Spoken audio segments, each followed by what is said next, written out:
hin dubbadhalle yoo jedhu akkatti dubbadhu wallaale. Cadhisuuf.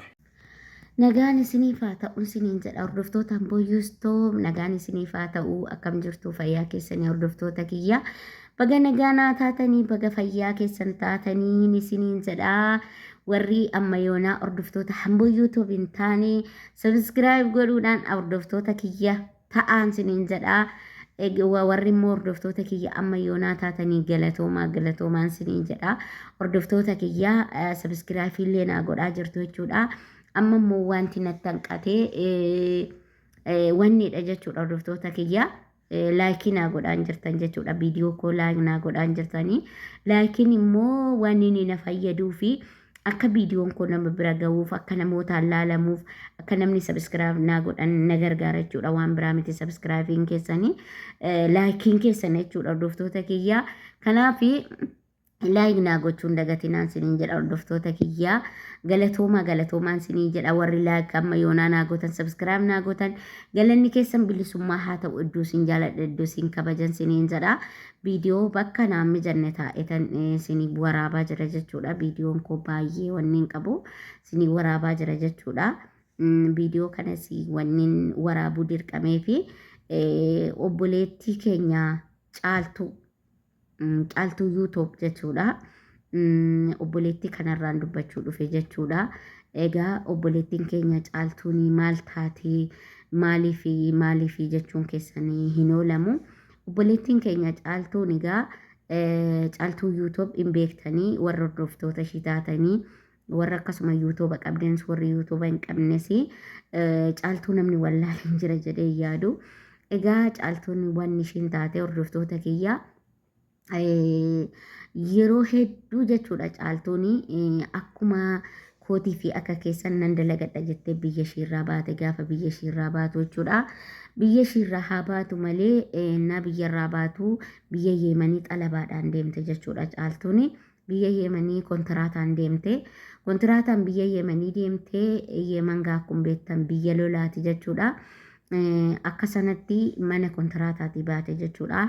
Mana kontiraataatii baatee namicha hajjii jedhamu sanaan wal barte jechuudha. Wal bartee achumaan wal bartee walitti heerumte jechuudha. Caaltuun kun itti heerumte hajjii kanatti jechuudha. Innaa hajjii kanatti heerumtu inni waan barbaade jedhee sobee ol sobee gas sobeeti caaltu kana fuudhe jechuudha. Innaa caaltu fuudhee jedhu hordoftoota kiyya akkuma viidiyoo isaanii argitanii caaltuu kanatti hedduu itti taphata jechuudha. Caaltuun nama biyya ishiitiin qabdu nama ganda ishii tokkoon qabdu obboleessa tokkoon qabdu wasiila tokkoon qabdu eessuma tokkoon qabdu jechuudha. Biyya hambaa kanaa lubbuu ishii tokkotti qabdi jechuudha.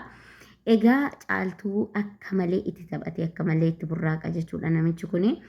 Egaa obboleessi keenya Habdii fi Sayidoon jechuudha. Caaltuu kana hedduu gargaaru jechuudha. Oromoo koo baay'ee gargaaraa jiranii hordoftoota koo baay'ee gargaaruu haadha ta'anii fi obboleessa ta'anii fi hedduu tokko caaltuu gargaaru jechuudha. Hedduu tokko gargaaran caaltuu baay'ee tokko gargaaran jechuudha. Gargaaranii malee caaltuu inni wanta itti godhee jira jechuudha. Akka ishiin wallaaltu akka ishiin bakka isa jalaa bahuu hin dandeenye akka ishiin waan takka ta'uu hin dandeenye itti tolchee jira jechuudha hordoftoota kiyya. Egaa caaltuurraa daa'ima ishii dubaraa caaltuurraa fuudheeti mandara kaayetti taphataa jira jechuudha.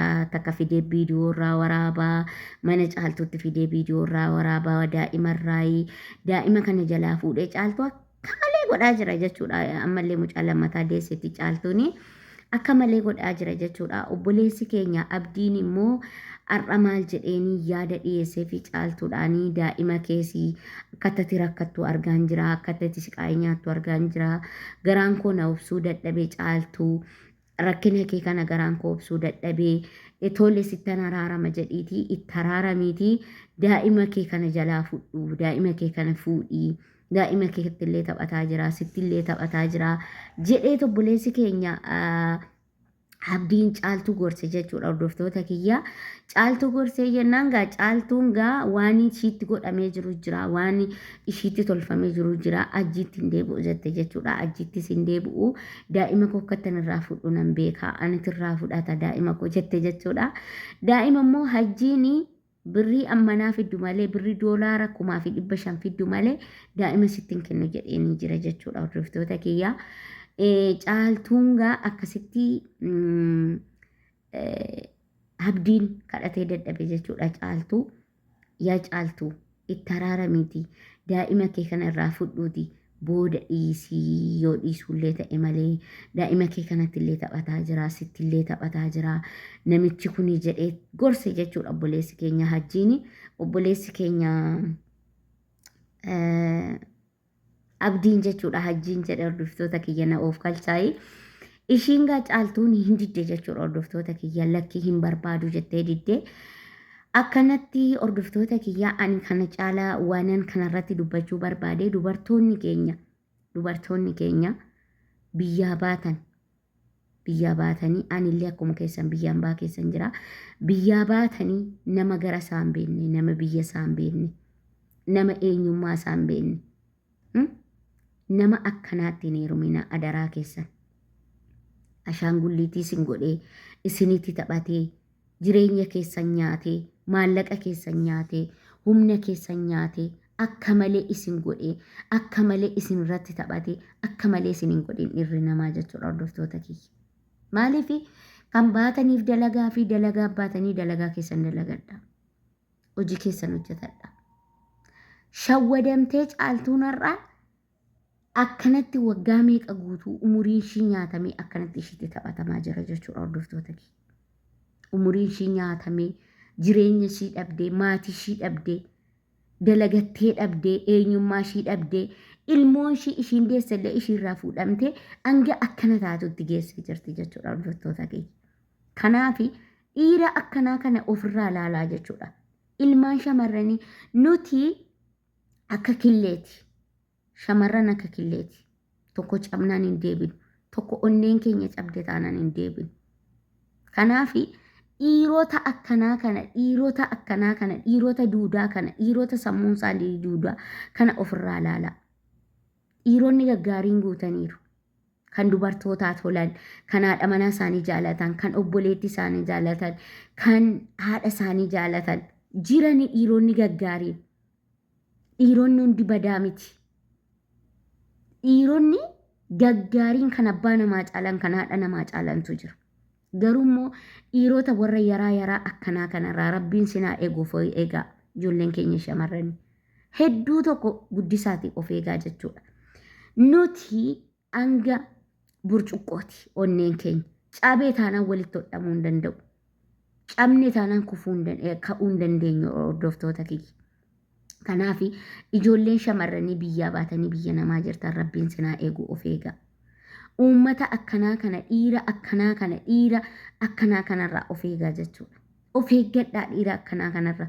Amma caaltuun namicha kanaan illee adda bahuu hin dandeessu. Biyya galuullee hin dandeessu. Namichi kun akka hin taane godheera. Idimee ishii guutuutti taphataa jira jechuudha. Dalagattee harkaan qabdu, ijaarrattee hin qabdu. Waa takka hin qabdu ilmoo kanallee akka isheen fudhatteellee biyyatti jalaan galle ilmoo kanaan taphataa jira jechuudha. Kanaaf dhiirota akkanaa kanarraa of eegaa rabbiin sinaa eegu ijoollee shamarranii. Dhiirota akkanaa dhiirota haadha isaanii hin beekne. Namichi ijaarsi caaltu kuni maatiillee hin qabu. Waa takka hin qabu jechuudha. Akkanatti ishiitti taphataa jira. Akkatti ishiitti falfala ishiirra darbee nama sagalitti falfala godhaa oola namichi. Dhiira akkanaa kanarraa rabbi sinaa eeguuf eegaa. Adaraa keessan ilmaan shamarranii. Obboleeyyan kiyya shamarranii. Onneen keenya tokkicha cabnaan hin deebinu. Onneen keenya tokkicha cabe taanaan nuti hin deebinu jechuudha dhugaa rabbii. Amma feeneyyuu fayyaa godhannu, amma feeneyyuu bultiillee yoo ijaarranne iyyuu bultii biraa yoo ijaarranne nama biraallee jaalachuu deebinee sirriitti jaalachuu hin dandeenyu jechuudha. Onneen keenya cabee jenna. Kanaaf dhiirota akkanaa kana, dhiirota salphaa akkanaa kana, dhiirota biyya isaatiin naanne, dhiirota bakka maqaa isaatii araddaa isaatii yaadne kana adaraa keessa rabbiin irraa sinaa tiksu of tiksaan siniin jedha. Hordoftoota kiyyaa viidiyoon har'aa asuma irratti dhaabata. Viidiyoo biraatiin walitti deebinaa siniin jedha. Viidiyoon kunoo siniitti toleessa.